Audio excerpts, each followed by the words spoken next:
out to you in detail, but I do encourage you to go review both General Garrett's executive summary as well as the Secretary's memo, which again lays out the reviews, methodologies, the key findings, accompanying recommendations, and of course the specific direction that the Secretary has given now to the Department.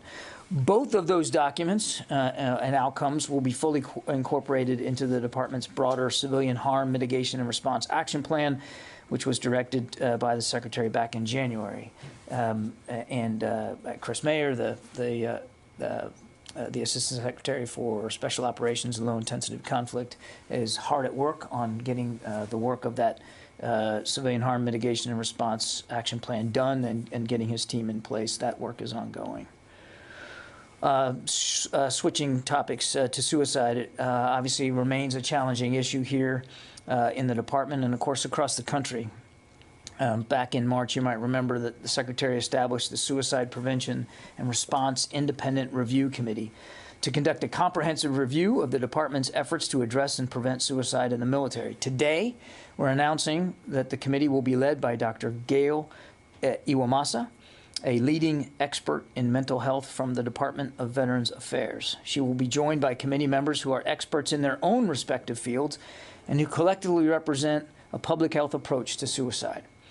They will be supported by consultants who will add critical perspectives in the areas of officer and enlisted leadership, the needs and perspectives of our military families, and the role of chaplains in suicide prevention. So with that, the committee members are in Washington this week to begin their work, and in July they will start visits to the installations that were named in the on-site installation evaluation report back in March, which we've talked about. The review of these initial installations will yield recommendations for the Department that can be applied across our force. The committee's initial report is due to the Secretary in December. Their final report and recommendations are due to Congress in February of next year. The list of members and special consultants, the committee's charter, and the projected dates for site visits will be posted on defense.gov. Moving over to NATO, Naval Striking and Support Forces NATO and U.S. Navy 6th Fleet in Europe. We kicked off the NATO-led activity Neptune Shield today. This activity increases the pace and flexibility of command and control of U.S. naval and amphibious forces between 6th Fleet, the Harry S. Truman Carrier Strike Group operating in the Mediterranean Sea, USS Kearsarge Amphibious Ready Group that's operating in the Baltic Sea, along with the embarked 22nd Marine Expeditionary Unit, all be placed under NATO operational control through the end of May. And this activity will serve as a centerpiece for fostering NATO allies' ability to cooperate and integrate effectively. Neptune Shield 22 follows previous activities, Neptune Challenge in October 2021 and Neptune Strike in January to February of earlier this year. Finally, scheduling-wise, the Secretary will be returning this evening from his trip to the UAE. He will meet various counterparts the remainder of this week. Tomorrow, he will meet with the Swedish Defense Minister. On Thursday, he will meet with the Spanish Defense Minister as well as the Israeli Defense Minister.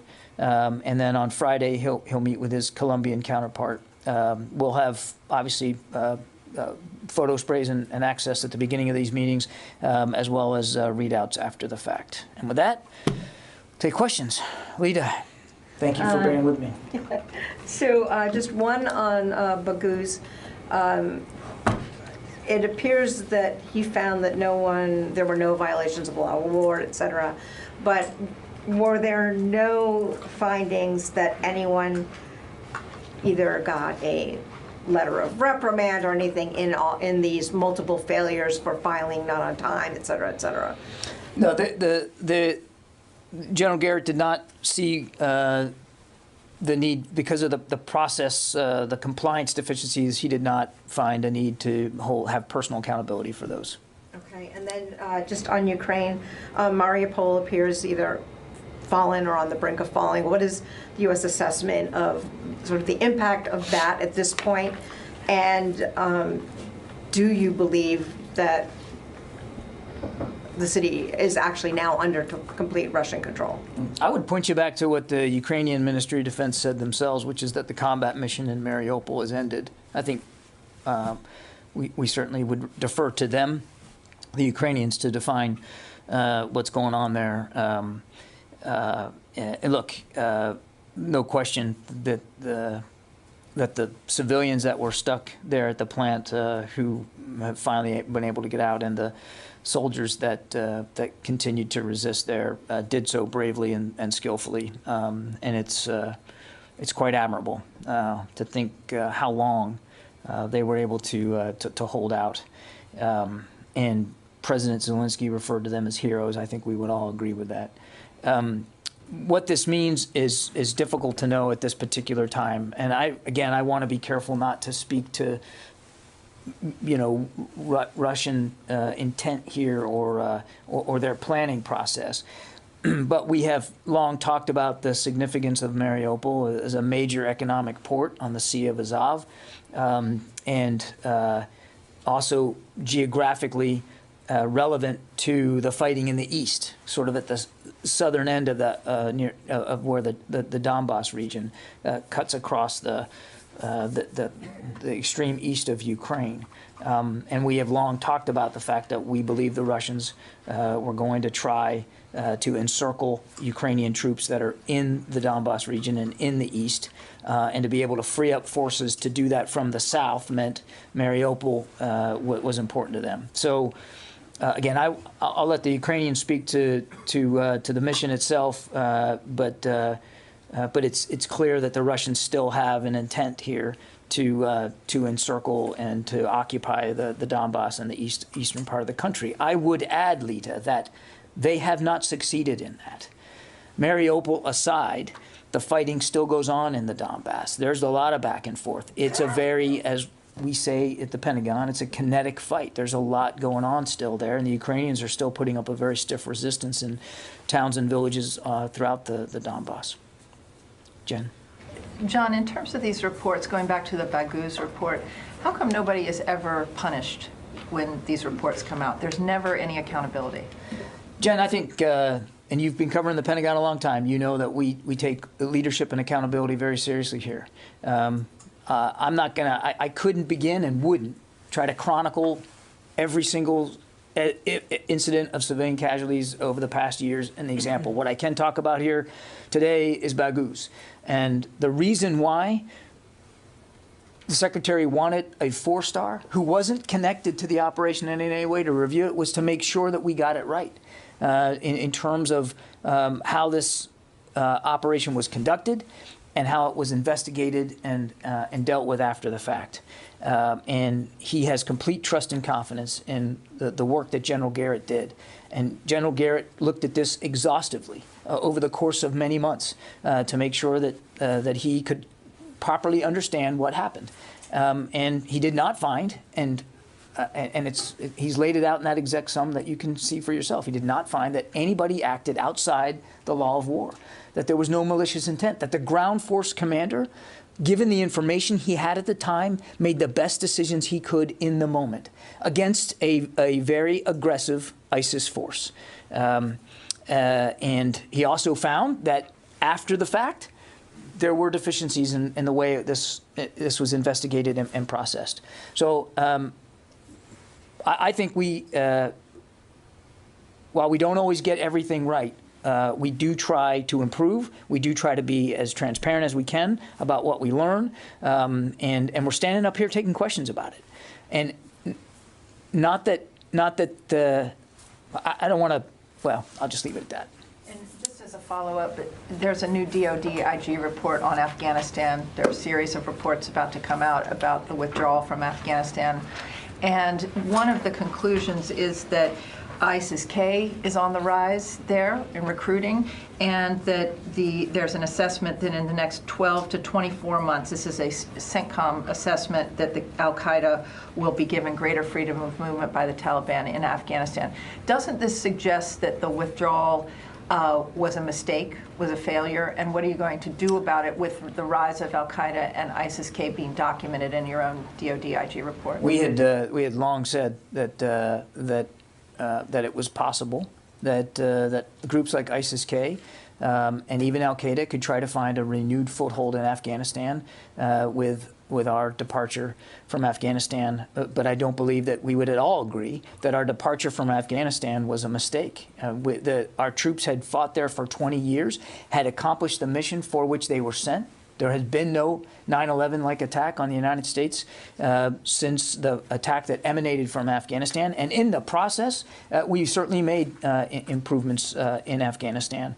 We've talked about this so much since the summertime, Jen, but the president made the absolute right decision that it was time for that war to end, time to bring the rest of those troops home, and that staying and therefore violating the Doha Agreement was only going to require putting more troops back in contact with the Taliban and lead to an extension of a war.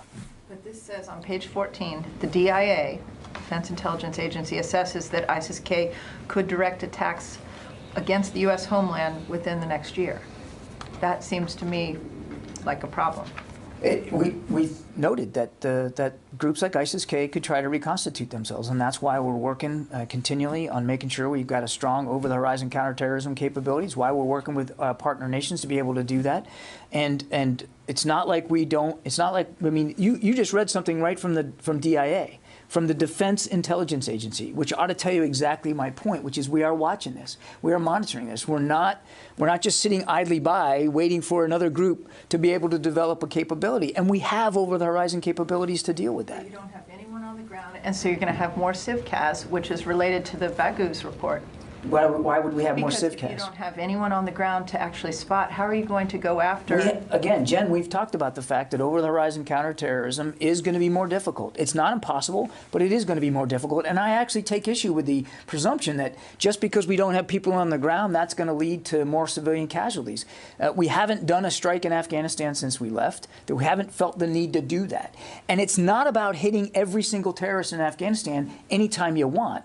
It's about metering over-the-horizon capabilities for direct threats and attacks to our interests and to our country, and we just haven't seen that materialize yet. But the fact that you read it from DIA tells you, or should tell you, that we are keeping an eye on this. We are watching this, and that's not all that different than what General Milley or Secretary Austin said months ago in congressional testimony. Yeah, Orrin. John, this report focuses on the Baghouz strike, but if you look back at Afghanistan, even with the Secretary's focus on civilian casualties, there appears to be a pattern emerging here of no one being held accountable. What does it take for accountability to be imposed, or for someone to be held accountable for civilian casualties? Because you seem to be saying that, look, as long as there's no malicious intent, the number is irrelevant of civilian casualties. No, well, we've never said that, Orrin. And again, I think we would take issue with that. I mean, we're standing up here talking about civilian casualties. You don't see that coming out of Ukraine. You don't see that coming out of the Russian Ministry of Defense. We're actually answering for it. And we're releasing an unclassified summary of a classified report on civilian casualties. Of course we take it seriously. We wouldn't, wait a second, we wouldn't have stood up a civilian harm and mitigation response action plan if we didn't want to get better at this. But in the accountability business, and again, I'm not going to relitigate every single incident of civilian casualties, but it's war, it's combat. And ground force commanders or commanders in general aren't always going to have perfect visibility, the kind of visibility that General Garrett had, a couple of years now after this strike. And we have to have a high bar for accountability on something like this, given that it was in the midst of combat, in the fog of war. And if you can prove that an individual deliberately caused civilian casualties and violated the laws of war, which we actually take seriously and the Russians don't, then of course there would be cause for holding people accountable. Absolutely. But if in the review, as General Garrett did, a review of a previous investigation, and neither of which found that the ground force commander or anybody involved in that strike violated the laws of war, or acted inappropriately, or acted with malicious intent, deliberately wanted to and sought out to kill civilians, then you tell me, should they be held accountable? If they were simply doing what their mission required them to do in accordance with the laws of war. I think that's a pretty clear standard. Yeah, Tom. Hi, John. I have two distinct questions. I'd like to ask them separately, if I may, to give you the full opportunity to address them in a robust manner. My first question is a follow-up to Jen and him. You're talking about, no a review of what happened and no violations of the law of war. I want to focus on what you said about Secretary Austin being upset, and I'm paraphrasing slightly, upset at the lack of timeliness and some of the reporting that went on by the individuals involved in the Syria strike. He said he was disappointed. Disappointed. Okay, thank you. Those individuals, in other words, those individuals at the time, not those involved in making the decisions on the field, which you've addressed, but those individuals who failed to be timely in their reporting, sloppy in their reporting, et cetera, in their reporting, could they be held accountable for that type of action? It's a hypothetical question, Tom. I mean, yes, it is. You have a report Tom, now, and Tom. we're talking about accountability. Tom, your question says, could they be held accountable? That's a hypothetical when you ask it that way. Could they? How about that? The Secretary's comfortable with the work that General Garrett did, and that there were deficiencies that were not only individualistic, but process deficiencies as well. And that's why, and he is holding the department accountable. If you look at his memo, he's ordering the department to on 5 key ways to make ourselves all more accountable to the actual process deficiencies that were conducted in this case. But at the moment, I had a second one on another topic. You mentioned the Israeli defense minister will be here later, is planning to be here later this week. Today, the Israeli military launched a 3-week exercise called Chariots of Fire. To be clear, I'm not going to ask you to share intelligence from the podium or anything like that, but I am curious, since this drill is underway, what relationship does the Pentagon have, like when Israel conducts drills like the one going on at the moment, in sharing information, observing, that type of thing? I'm not tracking any role for us in this. Generally speaking, I said, do we send observers when the Israeli military conduct drills? I don't know, Tom. I mean, every nation's military is entitled to exercise and to train and to improve their capabilities. We have exercised and trained with Israeli defense forces. We have a strong partnership with them, a strong military-to-military relationship.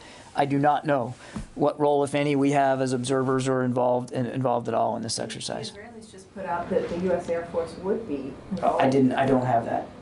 Okay, that you got something I don't have then. Well, I mean, I don't know that. That's just what the I don't know. alert. I'll take the question and get back to you. You got me on that one. I wasn't prepared for that one. Okay, so.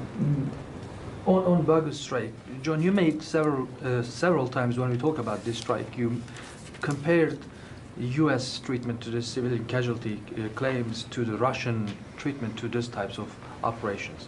In Mariupol, we have seen Russians striking a building where kids and civilians were, and we have been reporting about this. That could be a war crime. But in this case, we have seen that the women, children are being killed. Yes, you are coming up speaking to these issues in a transparent way, but that doesn't change the fact that the United States military have killed dozens of kids and women. Why are you making a comparison with the Russians and just trying to justify the United States? Not trying to justify anything. Not at all. The difference is we're admitting that, yes, we killed some innocent civilians, women and children, in 2019 in Baghuz, Syria. It's all out there for you to see. We're admitting that we made those mistakes, that we killed, that our operations ended up in the killing of innocent people. And we do it, and when we in other instances have been able to prove that, we've been able to say that. But I do think it's important to note the difference here, and I make no apologies for this. Here I am up here, standing here, reading out the results of a review of an investigation of an incident that happened, 3 years ago, in Syria, with as much detail as we can, and with as much openness and transparency as we can.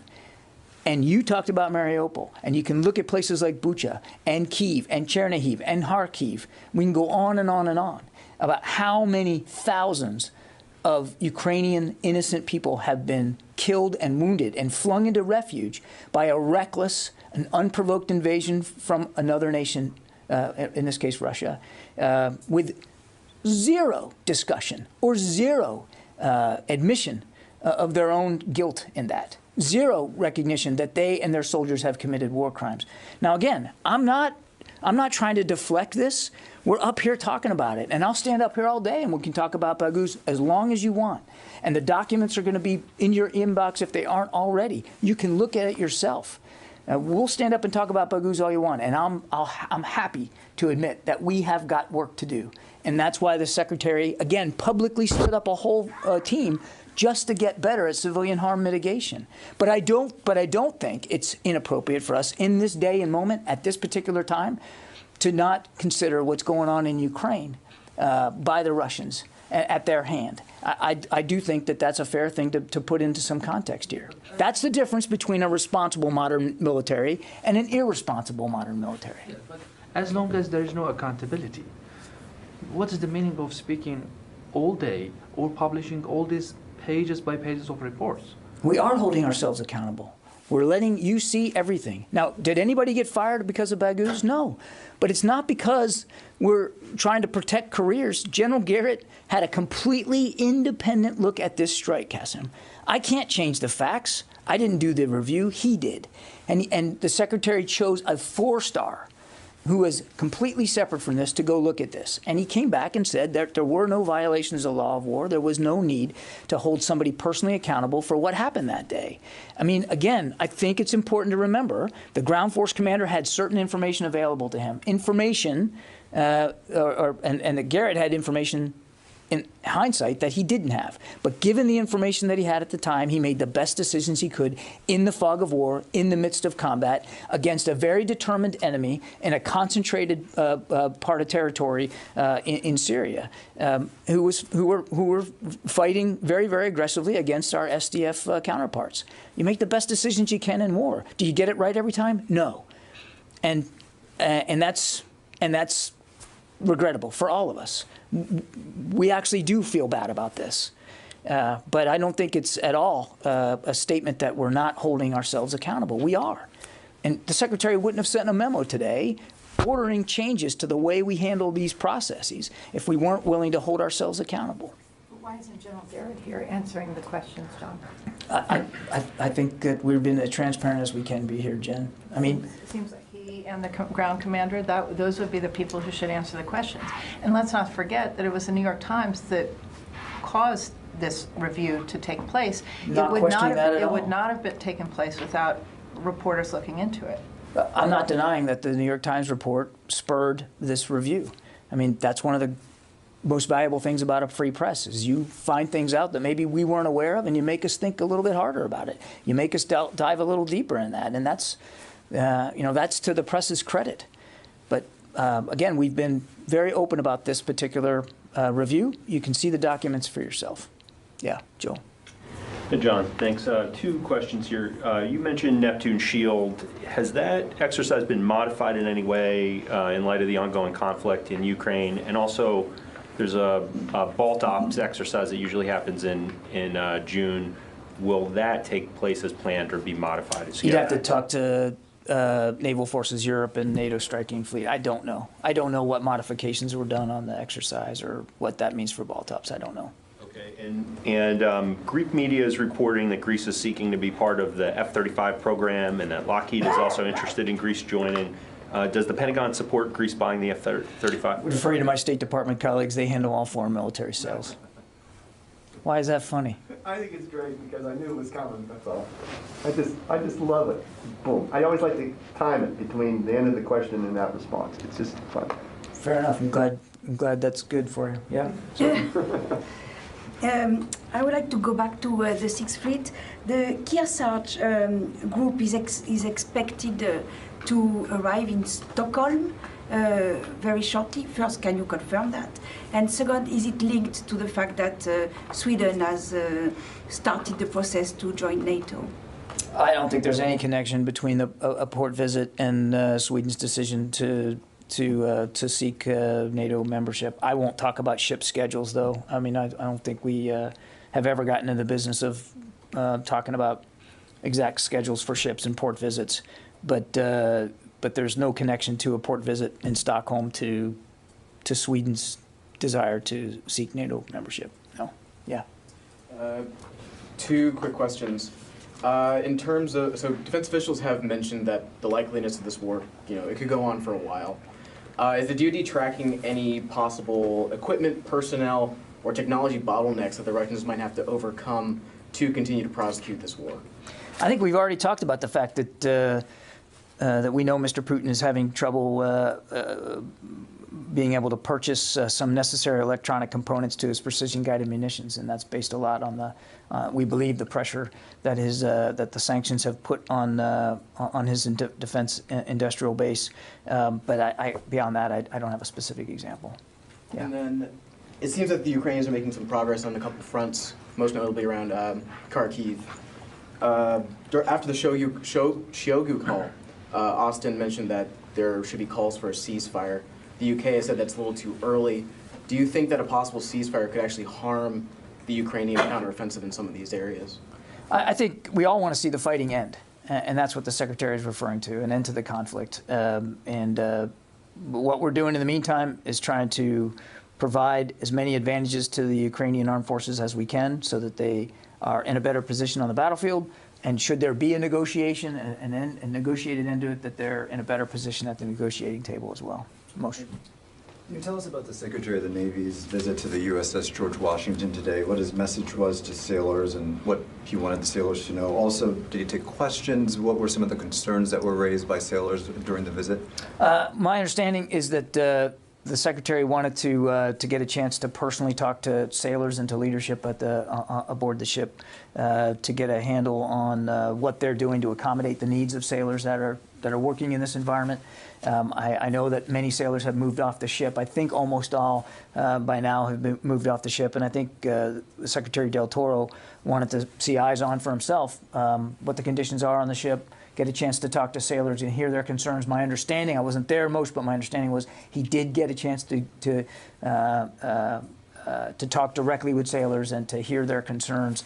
Look, they've got an investigation going on into the loss of life there on the George Washington, and obviously we don't want to get ahead of that, but it's clear that Navy leadership is taking this issue very seriously. Was there any indication of a change in mood or atmosphere on the ship in recent weeks? And can you talk a little bit more about what the Navy's doing to make sure that sailors are more comfortable and that they're getting access to mental health? I can't speak to the mood on the ship. I'd refer you to Navy officials to talk about what the crew's morale is right now.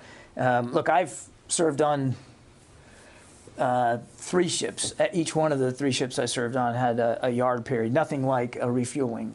For an aircraft carrier, that takes years. That's a much different environment. But a shipyard period, that's hard for any sailor. When you join the Navy, you join to exercise your skills, and you want to do that at sea.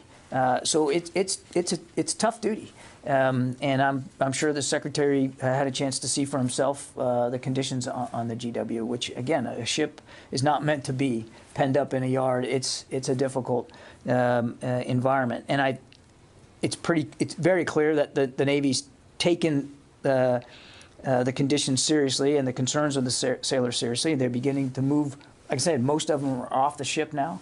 Some of them were living on there. They're moving them off, and they're finding accommodations for them.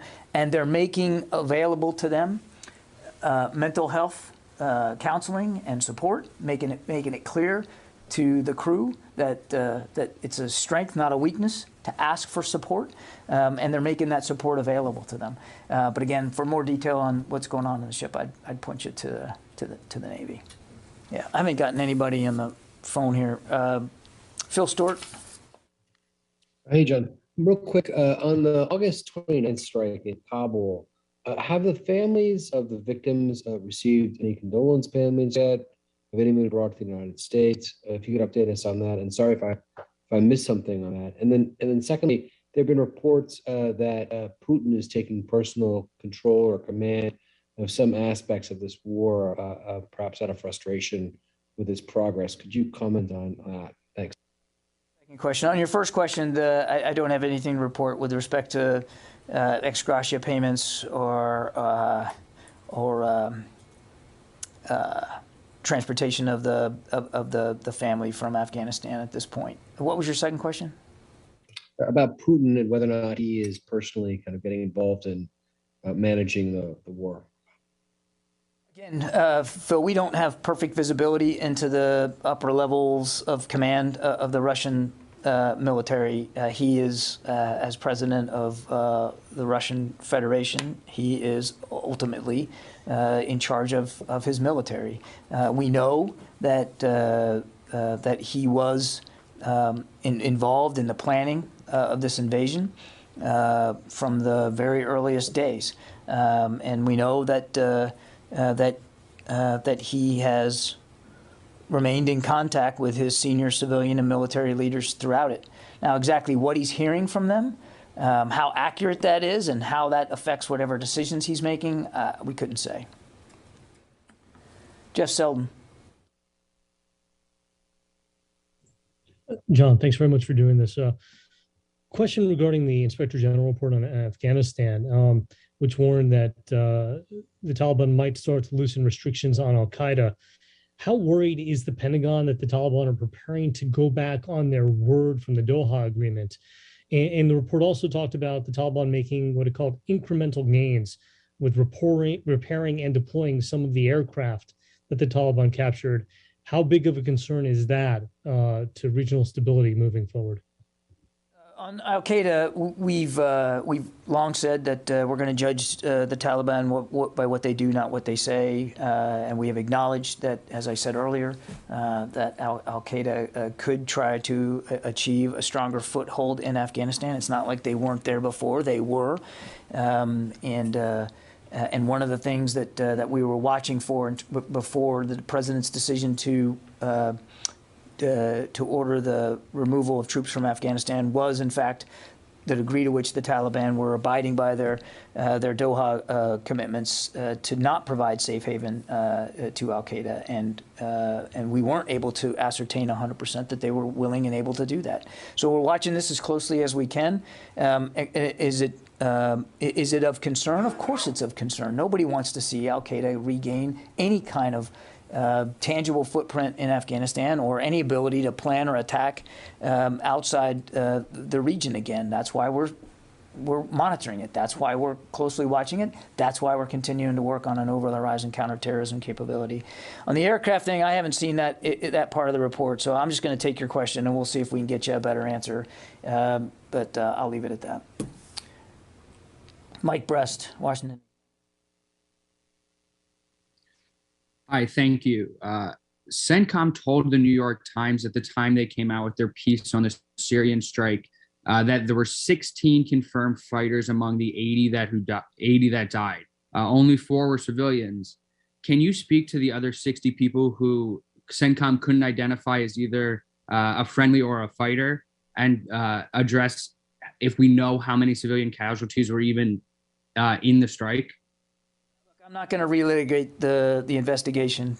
General Garrett did a review of the investigation. What I can tell you was that there was a total of 73 casualties. 52 enemies were killed in action. Of those 52, 51 were adult males, 1 was a child. 2 enemies were wounded in action, both were males. 4 civilians were killed, 1 female and 3 children, and 15 civilians were wounded, 11 women and 4 children. That was the result of General Garrett's review of the CENTCOM investigation. Karen from Washington Post. That was actually my exact question about the if we knew the actual numbers of fatalities and casualties. And it's a lot of numbers there, so we're good.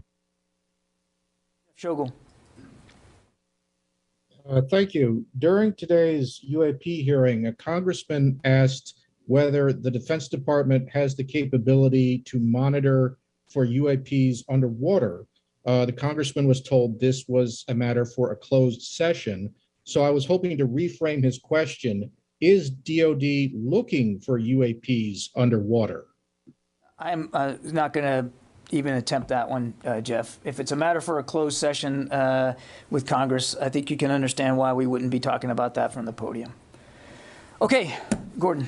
Here's asking for a question back on accountability.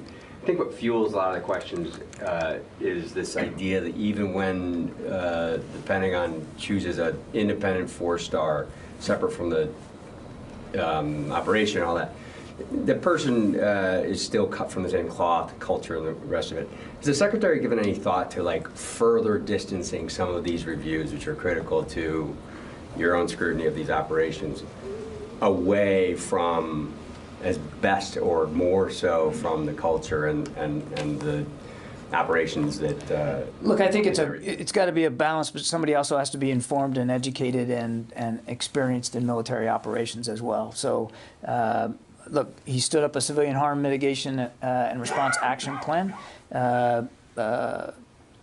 Secretary Mayer is putting that team together. I suspect that they're going to look at a whole range of things that we can do better to both prevent civilian harm and then to properly investigate ourselves afterward. So I don't want to get ahead of that work. They might very well find that that as we review investigations, maybe that could be done differently. I don't know, but the Secretary had ultimate trust and confidence, complete trust and confidence in General Garrett's ability to do this, given his own lengthy experience in the military and his distance from this. He wasn't involved in this and was able to be objective about it. Look, I understand the questions about accountability. I get it.